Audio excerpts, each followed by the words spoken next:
Hello, hello, hello. Welcome back to my channel, Straight Out of Context. I am Barbara Ann. Today we're going to discuss some of the new and some of the older FOIA information I think you want to see. So this is a big one.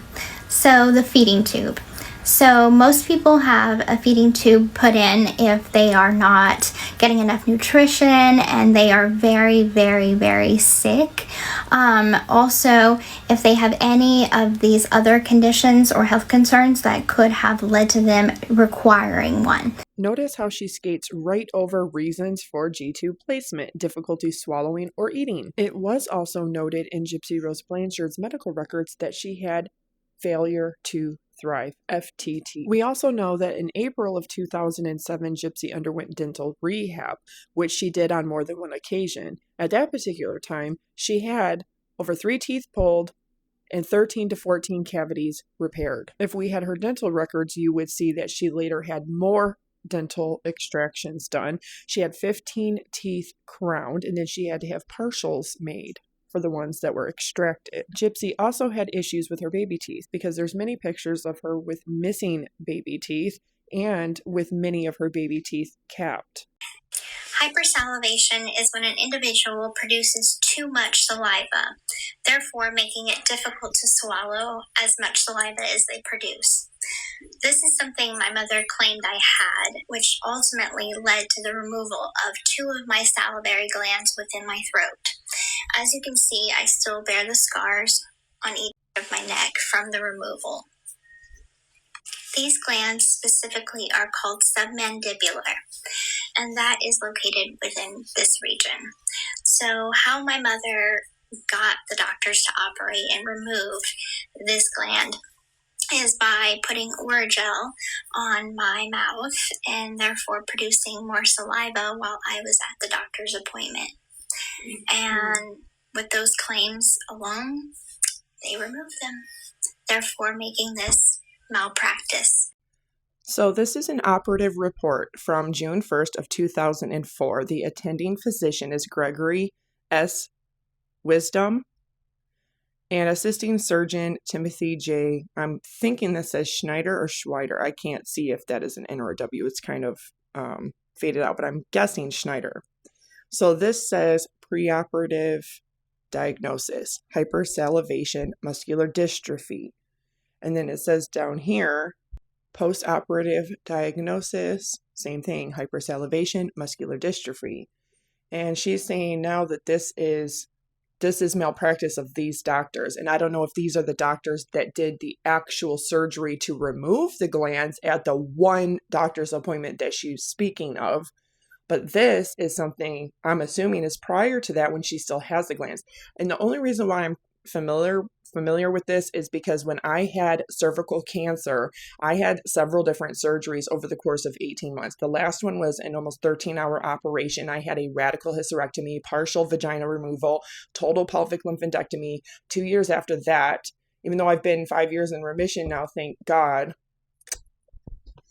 I gotta say that I started having bladder issues from having all these organs removed. So I had to have a transvaginal pelvic mesh sling mid-urethral done. But I also had to have this, which is EMG guided Botox injections. And I didn't even know they did this all the way back in 2004. They redistribute the Botox and they actually inject it into a gland, an organ, a muscle to help paralyze it. So that way it relaxes it, especially if it is overactive.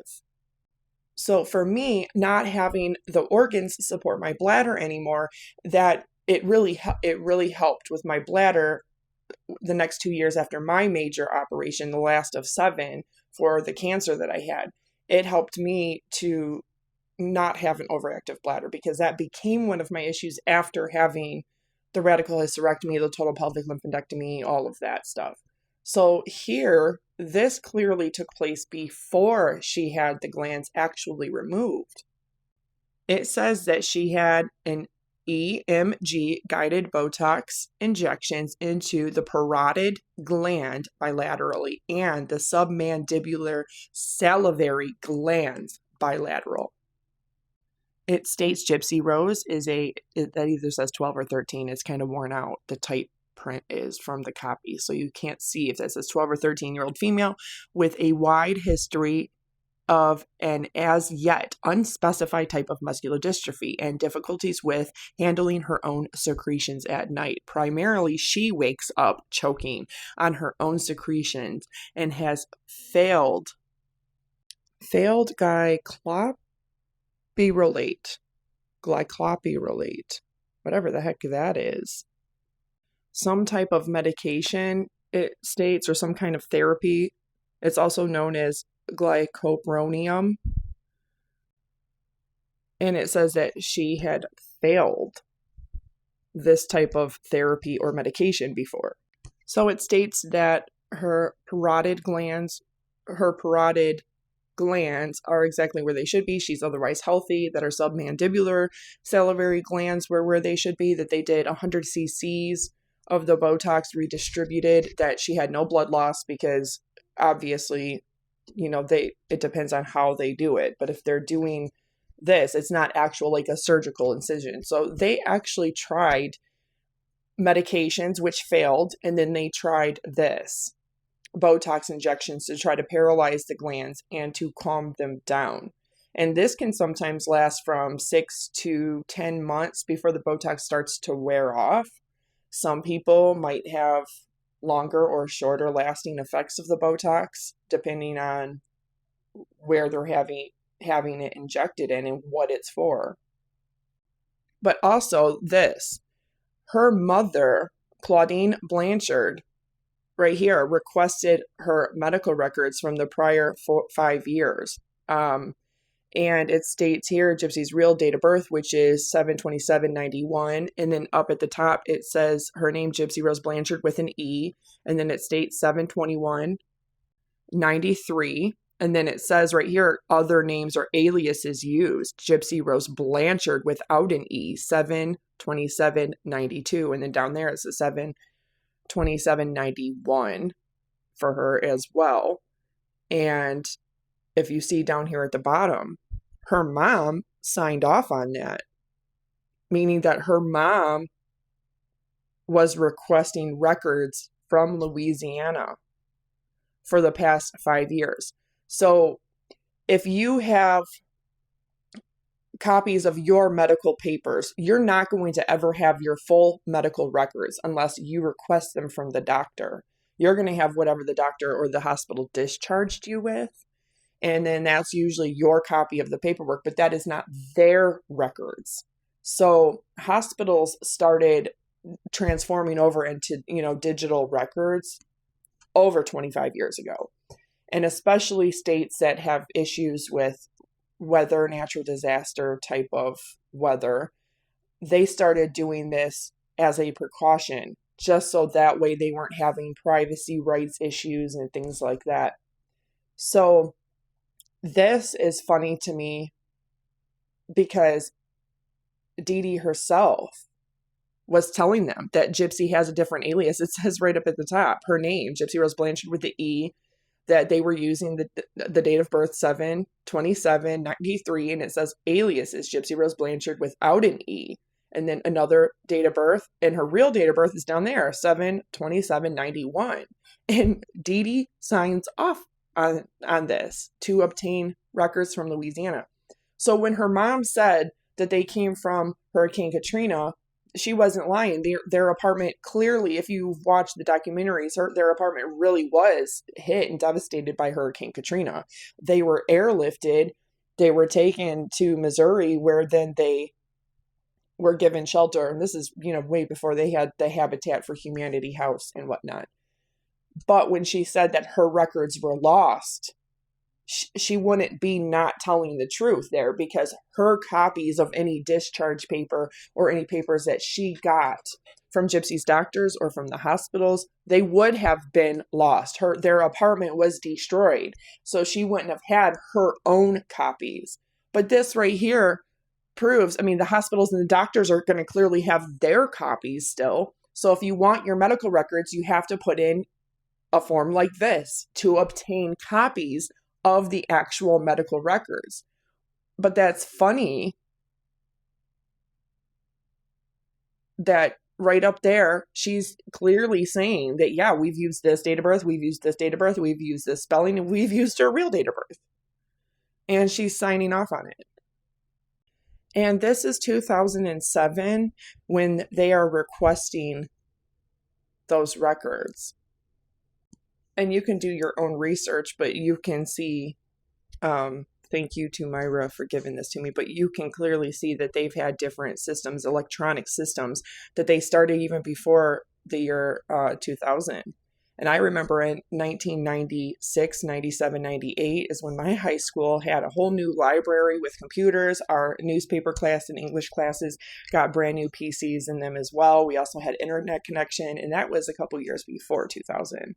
So they started doing digital records clearly around this time, which means that all the doctors and hospitals down there likely have all of her records, the actual medical records, their copies of the real full medical files on some kind of digital system. This right here also disproves that whole Australia 60 Minutes interview, because she's the one who picked that. She's the one who got it. She's the one who gave it to him. New FOIA documents, including Nick's appeal filings, really shed a lot of light on the true Gypsy Rose Blanchard. Gypsy Rose Blanchard has been going buck wild in her comments. She made a video clapping back to a content creator who exposes her the same way a lot of us do. And she had this to say: "We all know the case was a fucked up situation. I will never deny that. But haven't you heard? That is so 10 plus years ago. People grow. People change and learn from their bad choices. I did my time." Yes. And the problem is she got a plea deal and did her time for second degree, a lesser charge than what she actually did, first degree premeditated homicide. One user says, "Genuine question. Why does your story change? Like when you answer how far into school you went. Kindergarten. First grade." Gypsy says, "I don't remember going to kindergarten. However, when writing my book, my co-writer on the book had interviewed one of my family members, and they said I went to kindergarten. So it was put in the book." Another person states that that creator had replied already, and she says, "Let her get a bigger following. I don't care. That won't change the fact that her lies will be exposed." Another user chimed in, "Just like how all your lies have been exposed time and time again, Gypsy, ? Gypsy goes on to say, "My comeback is the show proving her lies." Comeback? The world is laughing at you. Only you are capable of thinking that you deserve any sort of redemption. May your mother haunt you forever. And another user says, "The same way your lies are already being exposed." Of course, Christy M. Blanchard had to chime in with, "I'm sure her ASS gets tired of the SHIT that comes out of her mouth. If we had $1 for every lie she told, it would be insane. She doesn't have a clue to anything. She's the bullshit influencer." And Gypsy says, "Laugh, laugh, laugh, laugh, laugh." This is where it starts to get heated. Gypsy says her response was deflecting and gaslighting. She diverts back to the case from 2015. We aren't talking about that. We are talking about the current claims that she spews. She means about the pregnancy, the gender, her and Ken breaking up, etc., etc. All of this self-made drama that she's self-produced. Because without that drama, she doesn't have a selling point for books and shows anymore. Gypsy also comments, "Wasn't specifically said in that particular video, but the point is that Victor demanded those videos to be made. His influence showed patterns of violence and inappropriate conduct. I was manipulated." And it all comes to a head when Justice Voice says, "You can never erase what you did, and more facts are coming out. You never were, and you are not a victim. Go be a mom at least a little, and not in a 2-minute video to fool us." Gypsy says, quote, "And P.S., that psychopath is right where he belongs, and he's going to stay there for the rest of his goddamn life. And anyone who defends that piece of shit is just flat out ignorant." Unquote. Gypsy switched gears extremely fast, going over to Instagram and pretending like nothing happened, like she's living her best life and she's got her beautiful baby girl, completely pretending like she did not just say what she said about Nicholas Godejohn on TikTok. Let's rewind time a little bit. Aaliyah Wood Mancy actually gave a statement to police officers, as well as filling them in about Nick and Gypsy. She also gave them consent to search her phone. She had a very large role to play in helping officers understand exactly what was really going on. You can even see investigating officers, their reports. I made contact with Gypsy and advised her of the reason for me contacting her. Gypsy stated that she was 19 years old, and she told me her date of birth was July 27, 1995. Gypsy had a hospital bracelet on her wrist, and she told me that the hospital put her date of birth as 7/27/1991, which means that Gypsy Rose herself knew her real date of birth, proving that she had known her real date of birth, malingering with her mother, and that she herself was partaking in the fraud. Gypsy also had denied ever having her own cell phone. Gypsy continues to go round and round with investigators, even saying that she would never do anything to her mother because she's not like Jeffrey Dahmer, even going on to say things like, oh, my mother must have died from a heart attack because she had so many health issues. This is especially interesting. Gypsy stated Nicholas and Claudinia had an argument over the phone and that she just wanted them to get along. She invited Nicholas to Springfield, Missouri to come and see the premiere of the Cinderella movie in March of 2015. Her mother was jealous of the time she was spending with Nicholas, meaning that she knew about him. I thought she didn't know about it. During the phone conversation between Nicholas and Claudinia, she told Nicholas that he was not good for her daughter and he was a creepy eye, and it was creepy. He was hitting on her daughter during a family movie. Nicholas told Gypsy he did not like his name being dragged through the mud by her mom. Nicholas told Gypsy he wanted to get justice and revenge for Claudinia, talking bad about him. Nicholas told Gypsy he wanted to RAPE Claudinia also, but he did not. Gypsy denied going into her mom's bedroom after she was unalived because she didn't want to. She described the knife as being a long, sharp knife which did not fold. She was unsure where Nick got it from. She also stated that she knew what was going to happen. She would never have went with Nicholas, meaning she would not have a relationship with him. They were together for 2 years, and Gypsy had talked to his ex-girlfriends who told her Nicholas was a controlling person. Nicholas was into BDSM, and Gypsy stated that she agreed to it, I guess. She said he was controlling, and all the sex they had in Wisconsin was all consensual. But the sex they had after that he took her mother's life was not consensual. Nicholas told her everything would be okay and he worshipped her. Gypsy said she wanted to protect Nicholas, but she doesn't want to go to jail because she didn't do anything wrong. Gypsy described that Nicholas was wearing when he, Claudinia.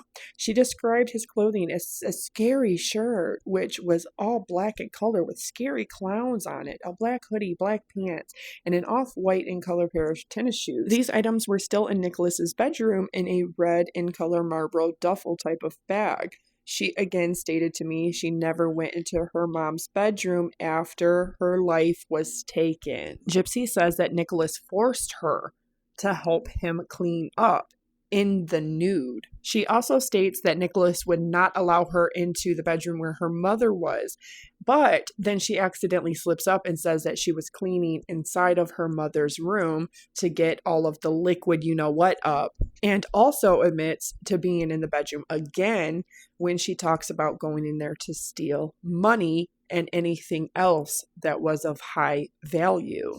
Once Gypsy and Nick got to Wisconsin to his stepfather's house, he gives his statement. In the interrogation, you can see where he makes this statement right here.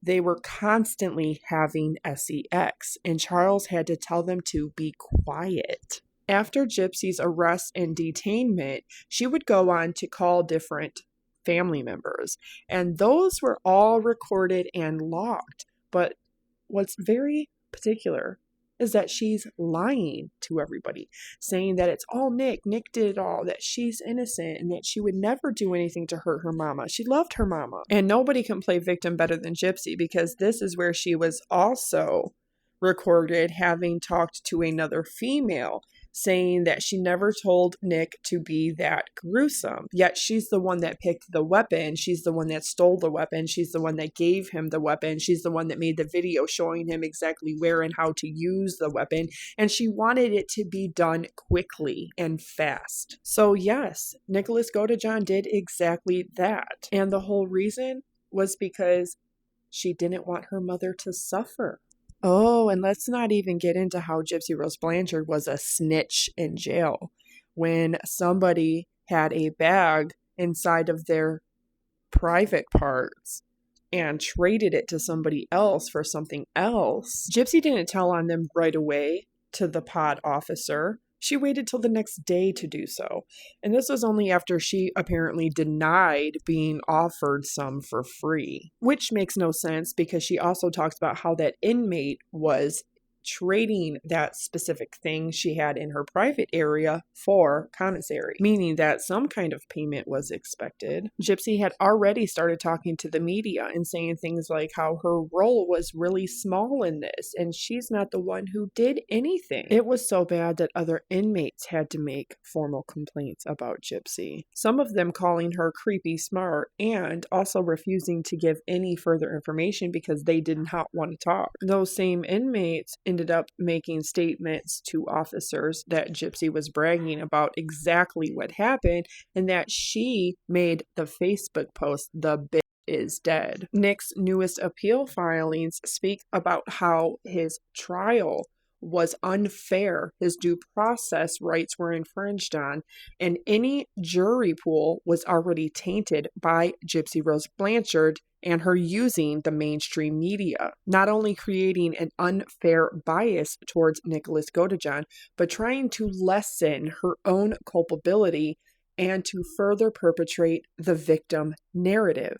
And we know from watching the trial of Nicholas Godejohn that Gypsy Rose Blanchard lied under oath many, many times, including about having a prior boyfriend, including about all the many men that she had SEX'd with, sending inappropriate videos and pictures with, that she herself attempted to take her mother's life twice in the spring of 2011 and on June 14th of 2011 herself, a whole year and a year and a half prior to ever even meeting Nicholas Godejohn.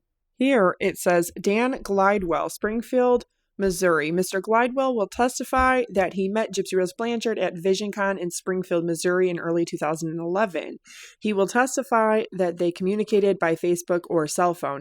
Gypsy switched her Facebook accounts and usernames often. During this time period, they engaged in SEXting and sent sexually explicit content to one another.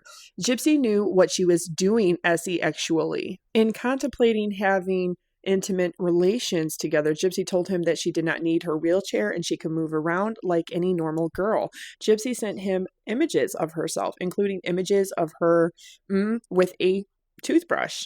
He will testify that Dee Dee called him and told him to stay away from Gypsy, claiming that she was underage, but Gypsy claimed she was over 18 and had identification to prove her age, also showing that she knew her age before. At one point, they stopped communicating because of the age question. Gypsy continued to contact him, pleading with him to stay in contact with her and continued to insist that she was of age. Mr. Glidewell will testify he sought treatment from Mercy Hospital in Springfield after he was injured in a fall from a balcony. He will testify that he invited Gypsy to come and meet him because he was in pain and he wanted to be comforted. Gypsy arrived without her wheelchair and with a very large suitcase. She also had with her a 3-ring binder with multiple forms of identification to prove she was over 18 years old. Mr. Glidewell will testify that his cousins, Steve Fawcett, drove them back to Mr. Fawcett's residence where Gypsy spent the night. Mr. Fawcett, Jenna, and another male were all present. Dan and Gypsy made plans for their future together. He will testify that the next morning they woke to find Gypsy's mother, Dee Dee Blanchard, in the house. Dee Dee claimed the identifications were wrong and that Gypsy was underage and told Dan to stay away. And this is where Gypsy says she willingly goes back home with her mom, failing to mention the other times It also states that he will testify that they stayed in contact online until 2014 when he had a serious girlfriend. Even after telling her he was no longer interested, Gypsy continued for a long time to send highly provocative messages and images to try and get him to respond. Gypsy learned that he and his girlfriend broke up and mentioned that she had a boyfriend, Nicholas Godejohn. Dan felt that she would try to manipulate him to come to her rescue by using Nicholas to make him jealous. Mr. Glidewell will testify that Gypsy messaged him in June of 2015, close in time to the homicide, asking to meet for coffee and to say goodbye. He did not know if she wanted to have sex or just wanted to say goodbye, but he thought better of it and did not go. He will testify that he learned after the fact that Gypsy's mother was deceased when she asked to meet with him. Dr. Wasserman also testified that Nicholas was isolated and did not receive adequate support from his family or any services for his autism throughout his childhood and young adulthood. Dr. Wasserman testified that people with Asperger's syndrome want a relationship so badly and don't understand why their relationships don't work, so they keep trying to have a normal relationship without learning from their prior experiences. He testified that he had reviewed the Christian Dating for Free website messages between Gypsy and Nick. Gypsy contacted Nick first after reading his profile and convinced him to move to Facebook to continue their relationship, which began in October of 2012. Dr. Wasserman testified that his review of Nick's journal, Facebook messages, and videos reflect that Nick became hyper-focused on Gypsy and only Gypsy. He testified that many of the videos Gypsy made and sent to Nick were sexual in nature, and that many of them revolved around role-playing, with Gypsy oftentimes appearing in them as Demona. Demona was the dominant and Nick was the subservient. Gypsy systematically injected herself into Nick's world. Dr. Wasserman testified that these videos were instructional videos. Autistic kids get instruction from videos and role-playing personas telling them what they are supposed to do, the nature of their behavior and the nature of their love, including what the reward or punishment would be for not following the instructions. He testified that the videos represented the process of shaping a person, such as Nick, who has social deficits, to do what they are told to do. Dr. Wasserman testified that it is common for people with ASD to engage in role-playing with other people, as the normal way of interacting with others is too threatening to them. He testified that in Nick's case, these videos from Gypsy defined his reality. Each role had its own set of rules. Demons, for example, would reward with sexual favors and would punish by taking away his access to Gypsy. Dr. Wasserman testified about 2 specific videos made close in time to the crime. The first video was entered as Movant's Exhibit 26N, and that stands for the petitioner, the person that is filing this or on behalf of that person, and showed Gypsy in her mother's room jabbing motions at the side of her mother's bed, pointing to where her mother would be sleeping. The second video was admitted at Movant's Exhibit 26-H and was an instruction of Gypsy role-playing as Ruby, entitled Ruby's Introduction to Her Perfect Match. Dr. Wasserman testified that Ruby was a new character and introduced herself as a psychopath with whom Nick could break the rules. Dr. Wasserman testified that this was the culmination of Gypsy's training of Nick. Gypsy asked Nick to take the life of her mother and then systematically trained him through the role-playing and the videos to do what he was instructed to do, or lose Gypsy. Now we can fast forward back to this. And P.S., that psychopath is right where he belongs, and he's going to stay there for the rest of his goddamn life. And anyone who defends that piece of shit is just flat out ignorant. So that really begs the question, what is appropriate for Gypsy Rose Blanchard then? If somebody who has level 2 autism deserves to be locked up for the rest of his life, according to her, what does she think that she deserves? If this is truly how she feels about the man who supposedly saved her life. So let's revisit 565.020. Missouri statute for first-degree premeditated homicide. It goes by people under or over the age of 18, and Gypsy Rose Blanchard was almost 24. It is a person who commits the offense of homicide in the first degree if he or she knowingly causes the death of another person after deliberation upon the matter. Attempting to do it twice before yourself in 2011 is certainly premeditation, but planning it for over 2.5 years, that's a slam dunk. And that is what Gypsy Rose Blanchard actually did. It also states that the offense of homicide in the first degree is a Class A felony, and if the person is 18 years of age or older at the time of the offense, the punishment shall be either death or imprisonment for life without eligibility for probation or parole or release except by act of the governor. So it begs the question, yet again, what does Gypsy Rose Blanchard believe was appropriate for her, for what she really did? Not the lesser charge that she got a plea deal for, but what does she actually believe she deserves? She knowingly caused the death of another person, her own mother. The circumstances don't matter.